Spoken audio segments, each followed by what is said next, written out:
कि जन्नत में जब 4 आदमी कांधे पर टांग के हमें ले जाएगा और कब्र में डाल के अब मौलवी भी हिला देगा 2-4 बार और तलकीन पढ़ देगा तो जन्नत मिलेगी। ऐसा कोई जब मौलवी यहाँ हिला के ना दिला पाया तो कब्र में खाक दिला पाएगा। यहाँ तो मौलवी को हिलाने के चक्कर में बंदूक किनाल पे हिला दो, कुछ बोले शरीयत तब्दील करो लेकिन मौलवी को बंदूक किनाल पे हिलाते रहो, है कि नहीं? तो ये मौलवी बेचारा हिला के क्या करेगा कब्र में आपको, और वो तलकीन पड़ेगा अजीज हिला के क्या कर लेंगे? तो कोई जन्नत जो है वो सुनिए हमसे, है कि नहीं? हम समझते हैं कि जब ऑक्सीजन लग जाएगा नहीं बचेंगे, अजीज आ जाएंगे, मर जाएंगे और उसके बाद 4 आदमी कांधे को उठा के हमें ले जाएगा और कब्र में डालेगा तो जन्नत की। कुछ नहीं ऐसा है, ये सब हकीकत आपको बता दें। जब अल्लाह ने ये सब बात होगा जरूर, लेकिन इस आयत में पढ़े अल्लाह ने मोमिन से उसके जानो माल को खरीद लिया है जन्नत के एवज में। हमने जानो माल अल्लाह को दी, जन्नत मिल गई। अब जिंदगी में अगर अल्लाह के लिए कर रहे हैं तो पत्थर खाएंगे तो जन्नत, और अगर दुनिया के लिए कर रहे पुलाव खाएंगे तो जहर। जन्नत मरने के बाद तो क्या होगा नहीं होगा वो तो गालिब ने कही दिया, वो सब तो अपनी जगह पे वही सब शेर ही कहता है, अकीदा तो आपका भी हमारा भी। लेकिन जन्नत में सोचिए कि मरने के बाद जन्नत मिलने वाली, वो क्या होगा, कब आएगा, अरबों खरबों साल जन्नत अभी है। अगर हमने अपने जानो माल को अल्लाह की राह में अगर सोचे हुए कुर्बान करना शुरू कर दिया, जैसे कि मानना मेरा न जान मेरी न इज्जत मेरी, तो अभी जन्नत है। आप समझ रहे हैं जो पत्थर खा रहा है, पत्थर नहीं खा रहा है, वो जन्नत का फूल सूंघ रहा है, और ये तख्त पे बैठा हुआ करोड़ों का निवाला खा रहा है, ये जहर खा रहा है। अगर ऐसा ना होता तो मौला अली का माल लूटने वाला क्यों कहता मैं दुम्बा हो जाता, ये बकरा हो जाता, और अली क्यों कहते मेरे पे काफी कसम कामयाब हो गया। जन्नत वाले दुनिया वाले यही भाई अल्लाह वाले जन्नत में। आप समझ रहे हैं इनको आपने परेशान कर दिया, इनको कैदखाने में डाल दिया, इनको सता दिया। उनको उसमें जो मजा है लोगों को तख्त पे बैठ के मजा नहीं। खुशी देना अल्लाह का काम, इत्मीनान देना अल्लाह तत्मइनुल कुलूब। यजीद का लश्कर हुसैन को सता रहा था, वो मुस्तरिद था, हुसैन का चेहरा यही काफी।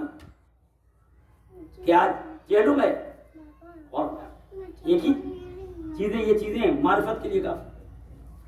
दुनिया में सबसे भाई हम लोग जरा मुसीबत बढ़ती चली जाती है, चेहरे का रंग उड़ता चला जाता है। ये भी होगा, अब ये भी हो जाएगा, तो ऐसा ना अब ये हो गया, ऐसा ना कि ये भी हो जाए, एक तसव्वुर हो अरे ये हो गया, ऐसा ना हो कि भी हो जाए, चेहरे का रंग उड़ना शुरू हो जाता है। लेकिन आप सोचिए नजरों के सामने सब कुछ हो गया और जो होने वाला है वो मालूम है कि जिसने अली असगर पर रहम न किया वो क्या सकीना पर रहम कर लेगा। आप तसव्वुर कीजिए। लेकिन मक्तल बिन मखलफ में जिसके आयतुल्लाह ख़ुमैनी नहीं पढ़ा, इसके लिए मैं इसको बार बार जिक्र करता हूँ क्योंकि ज़बानी जवाब खर्च और है, आयतुल्लाह ख़ुमैनी ने अमल करके दिखाया। तो इस मसाइब को आयतुल्लाह ख़ुमैनी मरूम नहीं पढ़ा मक्तल बिन मखलफ पे कि जैसे जैसे हुसैन असर आशूर से नज़दीक होते जा रहे थे, शहादत से हुसैन का चेहरा खिलता चला जाता। वो कहता है कि मैंने आज तक किसी एक ऐसे शख्स को नहीं देखा। मैं बहुत जंगों में गया, जैसे जर्नलिस्ट जाते हैं बहुत जगह जाते हैं, जर्नलिस्ट तो बहुत जगह जाते हैं, तो मुख्तलिफ मखलूक रावी कहता है मैं बहुत जगह जंगों में गया, माविया के ज़माने से गया, जदीद के बाप के ज़माने में जंगों में गया, इसके ज़माने में मैं गया, लेकिन मैंने किसी एक ऐसे शख्स को न देखा कि जिसके सारे पाँव वाले मार दिए जाएं और वो इस तरह से मुतमईन खड़ा हो। अब वो कहता है हुसैन इस तरह मुतमईन खड़े हुए थे कि सूरज सवा नेज़े पे था, लेकिन हुसैन का चेहरा सूरज से ज्यादा चमक रहा था। एक नाम जहाँ पे सारी मुसीबतें एक साथ आई हों, सारे मुश्किलात एक साथ आए हों, वहाँ के ऊपर इत्मीनान का होना सिर्फ ये हुसैन इब्न अली के साथ। इज़ा निगरानी आज चेहलुम है और सिर्फ इमाम पूरे तमाम शुहदाए करबला का है, आज इमाम हुसैन का है, आज अली असगर का है, आज अली अकबर का है, हुसैन के अंसार का है। एक इत्मीनान रहता है इंसान को, मर गया दुनिया से चला गया मेरा अजीज, चेहलुम में अजीज जमा होंगे, एक दूसरे को दिलासा देंगे, एक दूसरे को याद करेंगे, पुरानी बातें याद करते हैं, फला तुम्हारा ये जो मरहूम था, तुम्हारा बाप हमारे ये काम आता था और तुम्हारा भाई ये काम आता था। लेकिन अजीजों क्या करबला वालों का चेहलुम पहला चेहलुम आप कहाँ कहीं रास्ते में अहले बैत होंगे, कैद खाने में हुसैन का लाशा बेगोरो कफन पड़ा हुआ। कौन हुसैन कि जिसके नाम पे हम अपने मरहूमों को बख्शते हैं चेहलुम में, उस हुसैन का पहला चेहलुम बेआब हो गया मैदान। जाने ग्रामी वो वक्त आ गया कि जब बस एक जुमला मैं कह दूं कि यजीद, लोग कहते पशेमान हुआ, शर्मिंदा हुआ। यजीद पशेमान और शर्मिंदा नहीं हुआ, इसे याद रखिए। अगर पशेमान और शर्मिंदा होता तो क्या वाकई हर्रा होता? काबे में आग लगाई जाती? क्या मस्जिद नबवी में जो है वो घोड़े बांधे जाते? असल हुआ क्या अजीजों, एक तो मैं इसके पहले एक बात और कह दूं आपके खिदमत, अरब जैसा भी रहा हो, लेकिन मसाइल के यही जुमला था, अरब जैसा भी रहा हो, लेकिन अरब के साथ एक बात ही, मरने किसी को मारने के बाद वो लाशा पामाल नहीं करता था, वो लोगों को असीर नहीं करता था। लेकिन ये तनहा पहला वाकया था किसी के घर वालों कि जिसको मारने के बाद इस तरह लाशा पामाल किया गया कि हुसैन की हड्डियां अबुल फजल अब्बास का उसके बाद खुदा हुसैन। देखिए ये अहले बैत के साथ जुड़ा है, जो हक के लिए जितना मजबूती से खड़ा होता है उसके साथ नहीं जुल्म होता है। जो हक के लिए जितना मजबूती के साथ खड़ा हो, आप अहले बैत के चाहने वाले, आपके साथ क्यों जुल्म हो रहा है? आप उतनी मजबूती के साथ खड़े। अगर आप अपना दीन और ईमान बेच चुके होते तो कभी ये नहीं होता। ये पूरे खत्ते में कम से कम, मैं सारी दुनिया की बात नहीं कर रहा हूँ, ठेका नहीं लिया हूँ, लेकिन इस अपने खत्ते में देखिए, और वही हमारे उलमा के साथ ईरान और इराक में और बहरीन में हुआ। अपने खत्ते में देखिए, जितना जुल्म आपके साथ हुआ किसी कौम के साथ नहीं हुआ, क्योंकि आप उतनी मजबूती से खड़े हैं अहले बैत की सीरत पे अमल करके। आपके साथ जो हुआ वो किसी के साथ नहीं, इसलिए अहले बैत के साथ जो हुआ जुल्म हरम में नहीं हुआ। किसी के लाशा पामाल नहीं करता था, वो उनके घर की औरतों को कैद नहीं करता था। ये सिर्फ अहले बैत के साथ हुआ है कि घर की बीवियों को भी शहादत के बाद हुसैन इब्न अली के कैद कर लिया गया। लेकिन जो सबसे अहम बात है वो ये है हुजूर कि कैद के बाद क्या हुआ। आप देखिए जिंदान शाम में कौन कौन है? जिंदान शाम में कौन है? अली की बेटियां, उनके घर की औरत, जनाब ज़ैनब बिनते अली, उम्मे कुलसूम बिनते अली, एक रिवायत में रुकैया बिनते अली या रुकैया बिनते हुसैन, सकीना बिनतुल हुसैन है। उसके बाद उम्मे रबाब, उसके बाद उम्मे लैला बानो, यही है ना। कोई सहाबी की औरतें हैं, कोई अंसार की औरतें हैं, यानी कुछ औरतें जो कैद भी हुई उनके कबीले वाले उनको छुड़ा के ले गए। लेकिन हाय अहले बैत, उनके घर की औरतें कैद खाने में रह गई, यहाँ तक के सकीना भी दुनिया से चली गई। ये जुल्म कहीं हुआ? और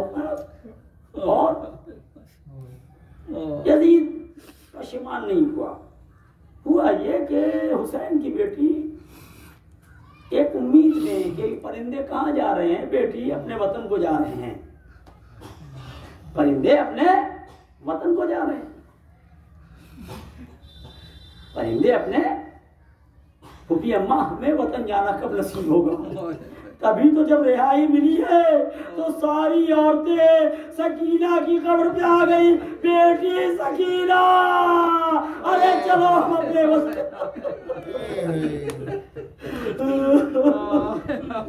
अजीजों। हुआ ये कि हुसैन की बेटी रोते रोते जिंदान में दम तोड़ गई। बाबा आए हैं, बाबा आए हैं, इतना रोई। कुछ देर के बाद से हाँ मैं देखा हुसैन आया, बेटी तुम्हारी मुसीबत तो खत्म हो गई और अब तुम हमारे पास आ जाओ। बहुत रोई जनाब सकीना, उठ के उसका आवाज बंद हो गई। बीबियां समझ गई कि लगता है बाबा तो अभी आए थे, कहाँ गए? बीबियां समझ गई सकीना ने ख्वाब देखा, हुसैन आए हैं। अब सकीना का भी वक्त और आखिर में जनाब सकीना की शहादत हो गई तो शाम की औरतों में इनकलाब बरपा हुआ। जब आने लगी कब्र सकीना पे, बीवियों से भी कहा कि हाय वो दिन आ गया कि हुसैन की बेटी मर जाए और हम खामोश हैं। तो बीवियों ने अपने शौहरों को कहा कि अगर तुम अब घर से नहीं निकलोगे तो हम लोग घर से निकल के यजीद से इंतकाम लेंगे। ये इनकलाब जो बर्पा हुआ यजीद ने कहा कि इनको यहाँ से रवाना करो, इसके पहले की इनकलाब। तो यजीद ने सज्जाद को बुलाया, नादिम नहीं हुआ, उसे डर हुआ कि अब इनकलाब आएगा। आखिर में यजीद ने सैयद सज्जाद को बुलाया, आए कहा ये खुबा कहा कि हमारे रसूलुल्लाह को देना। उन्होंने बोला था जुबान चुसाई, पता कहना क्या? कहा तुम आज आप आज आजाद हैं। ये सुना। उसके बाद यजीद कहता है कि यहाँ रहेंगे या मदीने जाएंगे या करबला जाएंगे, आपकी मर्जी। और लोहार बुलाया गया तो उस लोहार का कहना ही है कि मैंने बहुत से लोहे काटे लेकिन मैंने कोई ऐसा लोहा नहीं देखा कि जो खून में आलूदा हो उससे रोने की आवाज आती। अलगरब लोहा काटा गया। सैयद सज्जाद ने ये कहा, बस याद रखिएगा वही बात जो शाम गरीबा जनाब ज़ैनब हमारे घर की बच्चियां जानती हैं कि अगर जान की बाजी आ जाए तो घर से उज़्ज़त पर्दे का उसका मामला। लेकिन क्या जनाब ज़ैनब जिन्होंने कूफे की औरतों को पढ़ाया उनको इसलिए नहीं होगा? लेकिन उस वक्त आके उस आलम में सैयद सज्जाद से पूछना, बेटा जल के मर जाएं कि बाहर निकले, ये बताना है कि आज इमामत कामयाब हो गई, सल्तनत खत्म हो गई। ये मसला इमाम से पूछा जाता है खुद। नतीजा क्या हुआ? अब ये काम तो इमाम से पूछने का था तो जनाब ज़ैनब ने पूछा, लेकिन ये काम इमाम का नहीं है लाजिम, इसलिए किसी बड़ों से मशवरा था।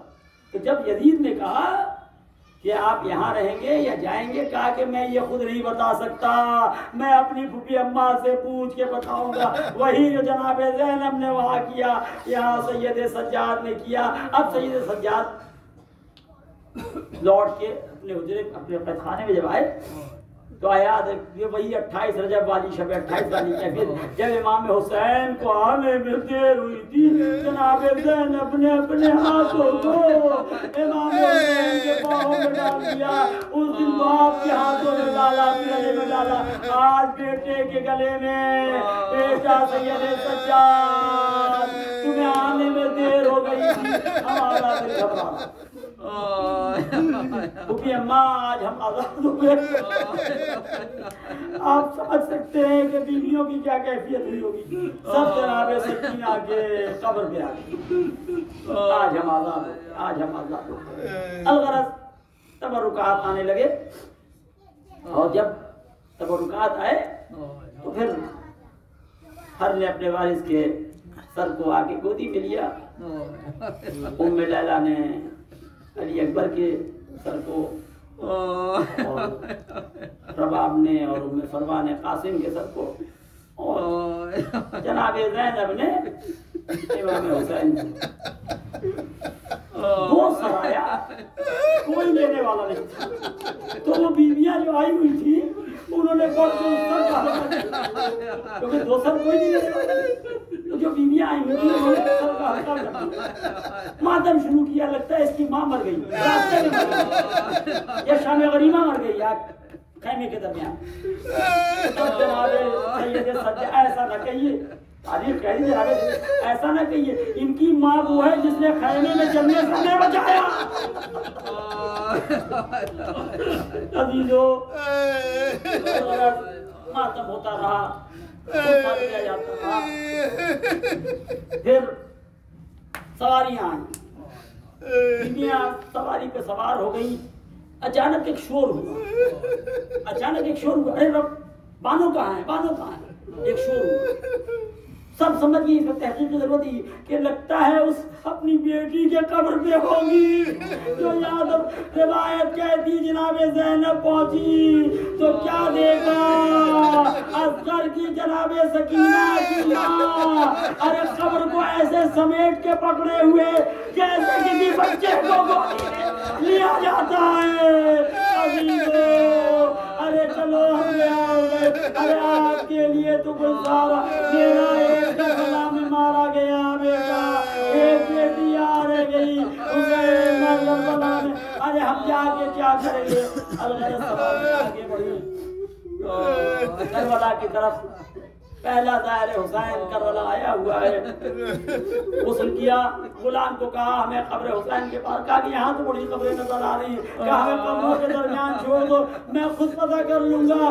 दो रिवायत है, एक तो सलाम किया, ये रिवायत कभी है, दूसरी रिवायत ये कहती है कि कहा कि तुम कब्रों के दरमियान छोड़ दो, मैं उस कब्र की खुशबू से पहचान जाऊंगा कि कब्र कौन सी है। अरे वो खुशबू कौन, जिस खुशबू को रसूलुल्लाह सूंघा करते थे, जो रसूलुल्लाह के सीने की खुशबू थी। जाबिर कब्र हुसैन पे गिर गए। जाबिर तुम पे अल्लाह रहमत नाज़िल करे, तुम मेरे पहले ज़ाहिर हो, हमारे ज़ाहिरों को कह देना जो मेरा ज़ाहिर होगा उसकी नस्लों पे रहमत होगी। हुसैन में जाबिर की बात हो रही थी। जाबिर जरा हट जाओ, क्या मौला गलती हो गई, कहाँ मेरी उजड़ी हुई बहन आ रही है। जाबिर किनारे खड़े हो गए। गुलाम को कहा देखो कि काफिला तो नहीं है। काफिला तो नजर आ रहा है, लुटा हुआ काफिला था। जाबिर ने सैयद सज्जाद को गुस्सा दिया। सैयद सज्जाद ने जाबिर से गुस्सा कबूल किया। हम मैं आगे नहीं बयान कर सकता, आखिरी जुमला सुन लीजिए। रिवायत कहती है बीवियों ने नाके के उतरने का इंतजार, रुकने का इंतजार तक भी नहीं किया। इस तरह से नाका भी पहुंच रहा था, बीवियों ने खुद को करबला की जमीन में गिरा दिया। कोई अकबर की कब्र, कोई कासिम, एक बीवी हुसैन की कब्र पे भैया आपके नाना का दीन बचा के आ गई, लेकिन सकीना नहीं बच सकी भैया।